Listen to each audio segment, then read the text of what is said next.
بسم اللہ الرحمن الرحیم۔ نماز میں بھول جانا۔ حضرت عبداللہ بن مسعود رضی اللہ تعالیٰ عنہ کہتے ہیں کہ رسول اللہ صلی اللہ علیہ وآلہ وسلم نے نماز پڑھائی، آپ نے کچھ زیادہ یا کچھ کم کر دیا تو آپ صلی اللہ علیہ وآلہ وسلم سے عرض کیا گیا، اللہ کے رسول، کیا نماز میں کچھ اضافہ کر دیا گیا ہے؟ یعنی اللہ کی طرف سے کیا کچھ اضافہ ہو گیا ہے؟ آپ صلی اللہ علیہ وآلہ وسلم نے فرمایا، میں بھی انسان ہی ہوں، جیسے تم بولتے ہو ویسے میں بھی بولتا ہوں، لہٰذا جب کوئی شخص بھول جائے تو بیٹھ کر 2 سجدے کرے۔ پھر نبی اکرم صلی اللہ علیہ وآلہ وسلم قبلے کی جانب گھوم گئے اور 2 سجدے کیے۔ کتاب کا حوالہ یہ نیچے موجود ہے، آپ دیکھ سکتے ہیں۔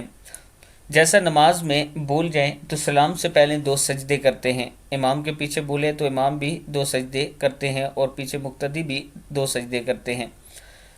اللہ تعالی ہم سب کو رسول اللہ صلی اللہ علیہ وآلہ وسلم کے بتائے ہوئے طریقے پر چلنے کی ہمت اور توفیق دے۔